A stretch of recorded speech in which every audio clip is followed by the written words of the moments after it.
Hello. This is kind of a video I just thought of making not that long ago, and basically I'm just going to talk about how there's this thing with third films, usually of a trilogy, that it seems like they aren't really as liked or loved as earlier entries in the series. For example, let me talk about Return of the Jedi and The Dark Knight Rises. I love both of those films. I love the series both of those films are in. So I really just kind of want to look at how it seems to be that whenever these third films happen, they there's a lot of excitement and there's a lot of there is a lot of expectations to have. Like, it's the final chapter of this trilogy. As for Star Wars, they didn't. Lucas had a huge script, like a 300 or so page script of Star Wars, which had a lot. Like, there's little bits and pieces of a few pages of what the prequels would eventually be expanded upon, some pages of that, and through the various versions of the scripts, there's enough for not just more than just 6 films, say, because as he was writing and reworking with the story as each movie went on, and he kept putting more stuff into the scripts. It got bigger and bigger, and there was enough stuff for more movies.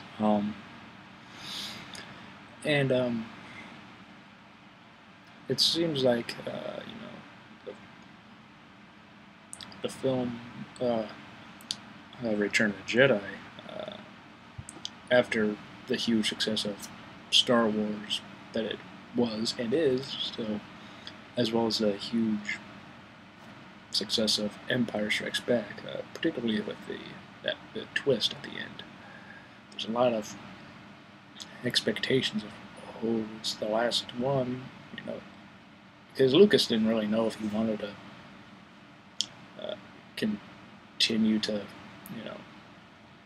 continue on with the story of Luke Skywalker and Han and Leia and all of it, and what they could do, or if maybe he would want to do prequels, the story of Darth Vader and how he became, and how Anakin became Darth Vader.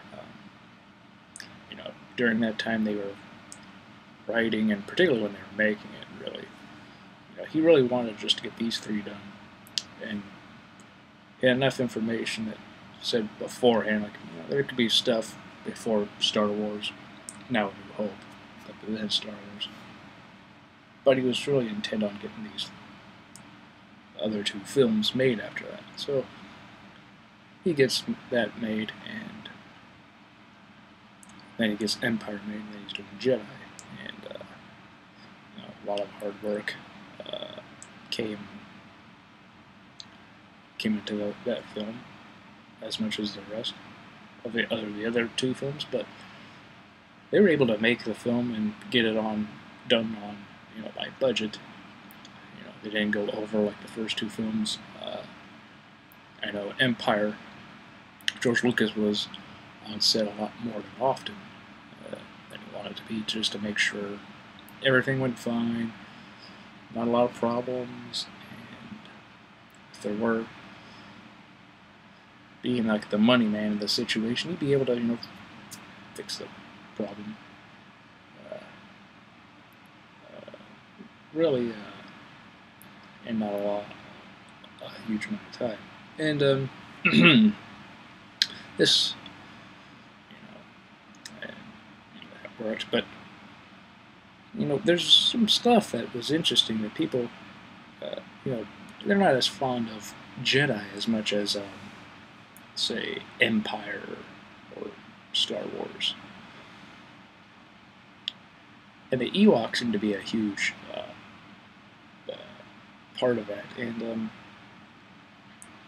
because, they're cute and cuddly, people think, you just made that just for toys and to sell. It's not necessarily true.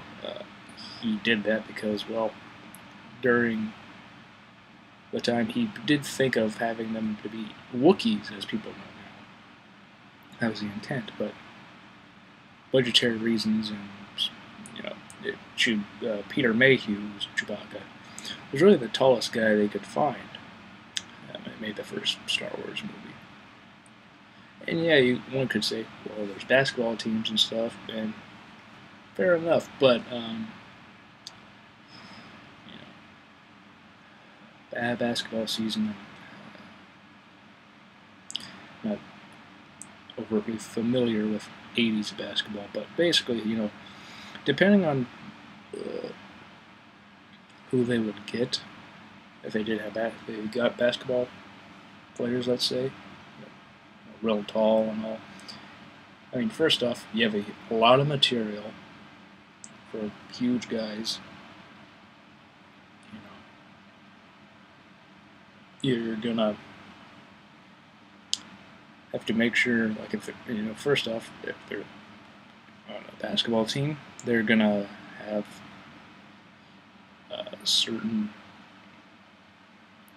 there's gonna be a certain time you can film all their stuff, so they have to make sure they got all that done in time. That way they got all their measurements for the suits, they got all that stuff done, prepared, and then they had X amount of days, maybe a month or so, to film all that stuff, and just to make sure that all the Wookiee scenes are done and completed, then they can go and do the rest of the stuff, whether that be first or whatever. They did Ewoks because, budgetary reasons. Yes, George Lucas is a businessman, but he does care about story. And a lot of people think he didn't care about the story at all with Jedi in particular. He really did. He wanted to make sure, he had a compromise. So we kind of redid it with the ending where now we have Ewoks, smaller versions of what were to be Wookiees. And also in his mind, he thought Wookiees were a very smart and advanced race of beings, because, Chewbacca knows how to use weapons and is very capable of technology. And he applied that to, he applied that to all Wookiees. Some might think, Chewbacca's one of a kind or whatever, and, that he is. But, that's what basically I've gathered from researching all that stuff, because, I did some commentaries over Star Wars, and I'm kind of regurgitating all this stuff now for you, so you don't have to go and watch. I go up to the hour-and-a-half mark. But basically, he just what George Lucas decided to do with the Wookiees was they're all smart, basically. And he wanted a species that wasn't very knowledgeable about with technology, and that also had an influence on the Wookiees. And in all honesty, the Ewoks are actually a good balancing factor to a lot of the dark stuff that happens in the film, because it is a very dark film. You might think it'd be bold if I said it could even be a bit darker than Empire. I could see how people might be like, "What? No, it's a real stretch," and I can see that. But think about, yeah, there's goofy moments.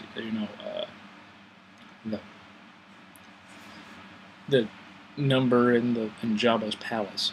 Yeah, it's goofy. But Star Wars has had goofy moments like that. Yoda was goofy before learning to be smart. There's the cantina scene in A New Hope. And then people say also the Ewoks, aside from being cute, they destroyed the Empire. Well, they actually were a distraction, because the rebels still defeated the Empire on the planet of Endor. They destroyed the shield generator. They beat them on the ground, and all they did was really distract them for the bigger purpose. Really. And I think a lot of people now, if you're able to not think of the Wookiees or the Ewoks being there because of toy purposes, which I don't believe, but hey, I'm not always going to be able to convince the people that that wasn't the case. There's a budget, they mandated it, and sometimes you do have to cut corners and compromise, which Lucas did. And the thing is, and granted, he wasn't the director of Jedi, just like he wasn't the director of Empire, but his voice in both films were listened to. There was talking and collaboration and respect all around. But yeah, people get hung up on the Ewoks, and I know I'm harping on them a lot, but that's the big thing people have a problem with, it seems like. And they're a good balancing factor in terms of the lightness to this darkness that I've talked about, because in the very beginning,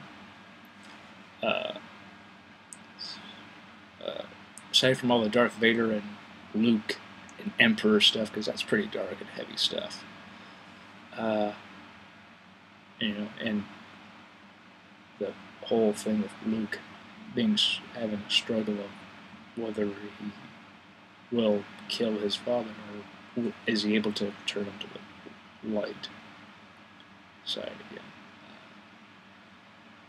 That's a big thing in that film.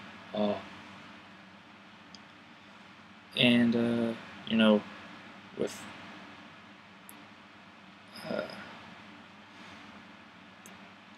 with the Ewoks, aside from the cute features, they're just they were also, I've heard some people say they were also goofy. Okay. One thing people often don't acknowledge or ignore or just not care about is, before they were all cute and cuddly with everybody, the Ewoks are going to kill the main characters. Wicket became friends with Leia, even though he was ready to kind of just stab her and do whatever. But when the Ewoks surrounded Luke, Han, 3PO, R2, and Chewbacca, Luke, Han, and Chewie were hung upside down, or not necessarily upside down, but basically kind of how a pig could be tied in.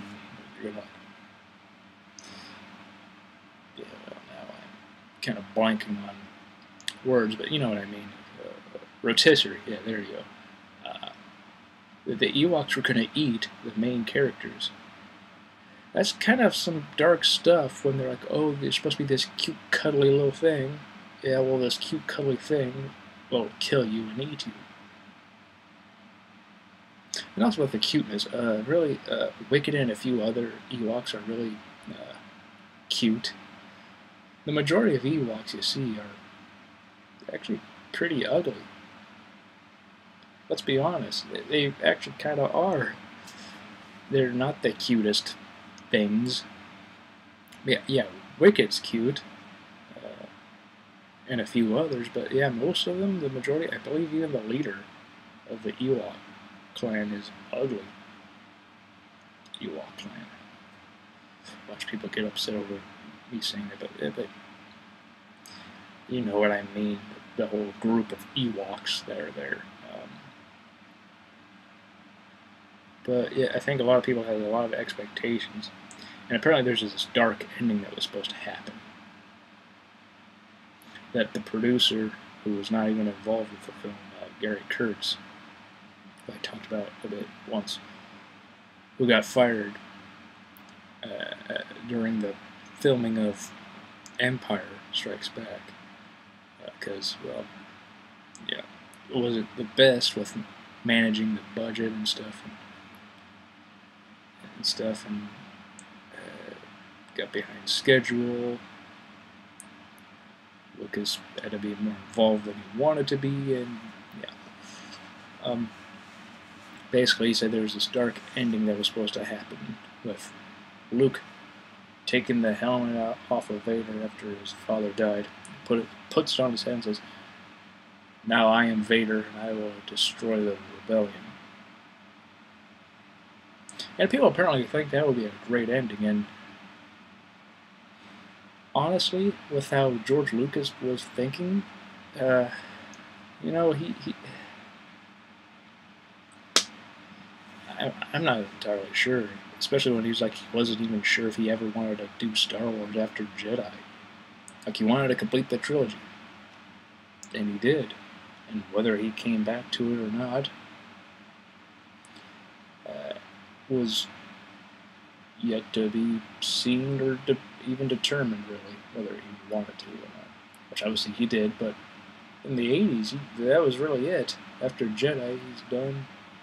Okay, he has some cartoon specials and stuff, but that's it. And, yeah, Gary Kurtz basically said this, and I'm thinking, like, now you weren't even involved with Jedi. Now, where did this ending come from? Now, obviously, you know, he could have talked to George about the film next, after Empire, which, you know, going to work together again, which isn't a complete, you know, wouldn't entirely be hugely impossible, but something like in terms of details, such as the very end of the film, you know, George Lucas already had an outline. He already had an outline for what those 3 films were. Yeah, he had some backstory, and as various scripts were written for the first film, and perhaps even the second film, you know, there's a lot of ideas that could potentially take place after the 3rd film they made. You know, and continuing that story with Luke Skywalker and all of those guys. But it seems odd that, you know, yeah, when George Lucas wasn't sure if he would ever want to do Star Wars again, having a dark ending that would be have like a big cliffhanger, and you just wondering, whoa, when's the next movie? Only for that movie to never see the light of day and never happen. It'd be like, oh, there's books. Yeah, I want to read a book instead of seeing a movie. You know, I mean, that could be fine. And look, man, I don't know. I myself am not a huge fan of that dark ending for Jedi that Gary Kurtz has said, whether or not this meeting he had with George did happen or not, I don't know. Really, it's just his word we have to go on. George Lucas has never been asked about it. Kasdan did say something like it'd be kind of cool to have some sort of dark ending, but I don't know if I can't recall if anything Kasdan said was anything remotely close to what Gary Kurtz said.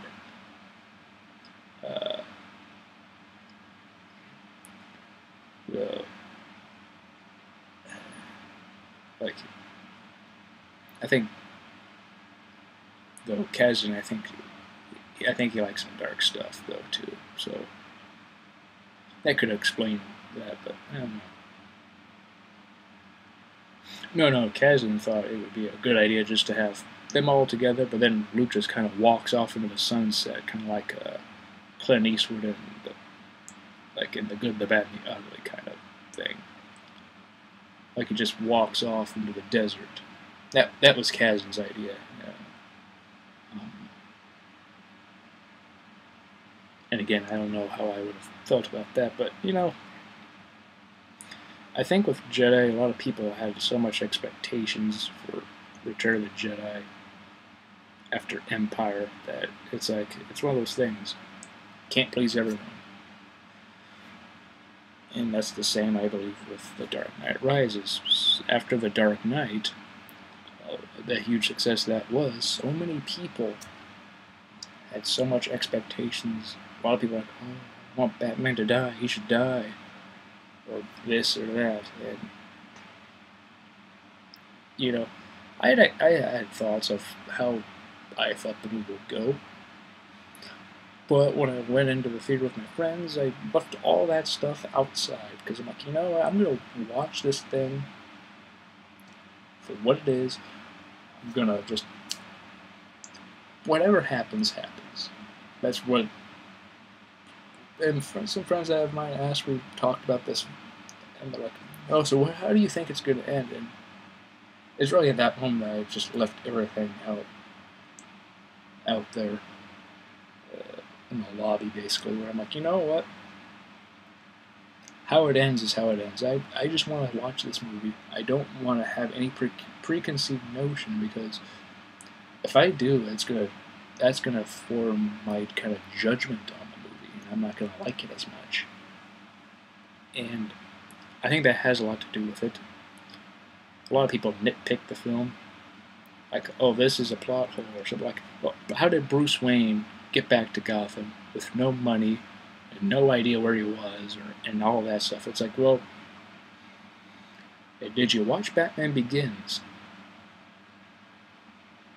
Because I know many people, there are many people who never watched Batman Begins. They just started with The Dark Knight because Heath Ledger's last completed film was The Dark Knight. So they went and saw that movie because of him, and not because they liked Batman or because they thought it was a cool movie, or maybe they thought it was a cool movie, but that was the real motivation. Like, oh, I got to see Heath Ledger's last film, and they weren't really there for Batman. I mean, I was. I always loved. I love Batman. I've talked about that, and I thought he's a great character, and I love Batman Begins, and I'm curious to how this story will continue. And the same with Dark Knight Rises. The thing is, like with The Dark Knight Rises, people always compare Bane to the Joker, Heath Ledger to Tom Hardy, and you can't do that. They're two different characters, and it gave two different performances. Now, again, to an earlier point, watching Batman Begins, you can see Bruce Wayne travels throughout the world with nothing. He has no ID, he has no money, he travels around. He's stuck onto boats, perhaps even onto planes. Who's to say he didn't do that again from where he was after he got out of the pit, he couldn't have gotten on a boat or somewhere that was going to America, and then from there got to Gotham. And because he was trained by the League of Shadows, so he knows how to be stealthy and ninja-like, so he would be able to do that quite easily. You know, it's like people either didn't watch that film. It's like, why wouldn't you want to watch the first two films before you saw The Dark Knight Rises? I mean, I did. I saw the marathon, the Dark Knight trilogy marathon, and that was great. But you know, it's like, and again, people had so much expectations. A lot of people wanted Batman to die, Bruce Wayne to die. And spoiler, because he didn't. I guess spoilers for all this. Sorry, too late. But you know, it's like because what they wanted to see happen didn't happen, based on the stuff from the trailers and commercials. They disliked it. They nitpicked it, and it's like they just basically threw it under the bus and kind of dismiss it. And it's like there's apparently very rarely a third film can be great. Like The Return of the King, people love, and I do too. I think it's great. I think it's the best Lord of the Rings film. The Dark Knight Rises is my favorite film in the trilogy of the Dark Knight trilogy because it comes full circle, which apparently that annoys some people too. Goes full circle. Why? Well, it's like it began here and it ends here. It began with the League of Shadows and then it ended with the League of Shadows. And the way that happened, or the way they had the character of Bruce Wayne get played out, was just phenomenal, in my opinion. And I just love the ending. And, he had a happy ending. And I know some people would get upset over that and like, oh, Robin's the new Batman or whatever, or Nightwing. But I'm like, you know what? It's a realistic take. He can't be Batman forever. This is not the comics, and this was not a series of films where they're a comic book like where that could happen, or he could be Batman till his dying day.